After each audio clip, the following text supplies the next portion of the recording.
एक अच्छी धारदार नाग और मनुष्य की लड़की का प्यार। गहरे जंगल के बीच एक प्राचीन गांव बसा हुआ था, जहां लोग सूरज डूबने से पहले अपने दरवाजे बंद कर लेते थे।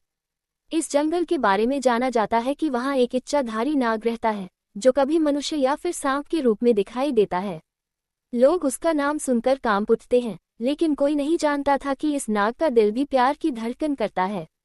उसी गांव में एक सुंदर, मासूम और निडर लड़की रहती थी जिसका नाम क्वीता था। क्वीता को किताबें पढ़ने और जंगल के किनारे बैठकर प्रकृति से बातें करने का शौक था। एक दिन वह जंगल में एक पुराने बरगद के पेड़ के नीचे बैठी हुई थी कि अचानक एक घायल युवक वहां गिर गया। उसकी आंखों में अजीब चमक थी और उसके चेहरे पर दर्द था।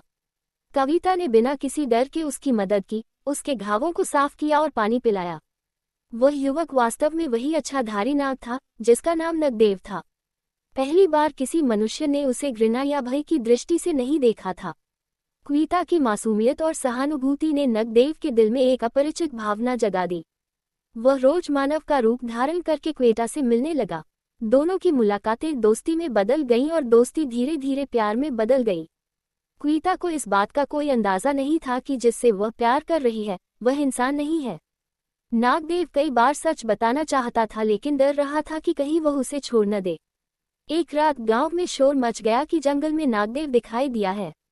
लोग उसे मारने के लिए टॉर्च और हथियार लेकर निकल पड़े। नागदेव को खतरे का एहसास हुआ और उसने क्वीता को सब कुछ सच बताने का फैसला किया। उसने अपना असली रूप दिखाया। एक पल के लिए क्वीता डर गई, लेकिन फिर उसे वह घायल युवक याद आया, वह प्यार, वह विचार। उसकी आंखों से आंसू बहने लगे और उसने कहा, यदि आप नाग हैं तो क्या हुआ? तुम्हारा हृदय मनुष्यों से भी अधिक सच्चा है।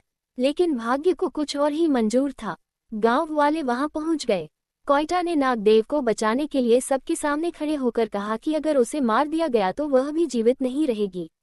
इस प्रेम की शक्ति ने सभी को रोक दिया। उसी क्षण नागलोक के राजा प्रकट हुए और नागदेव को वापस बुलाना शुरू कर दिया।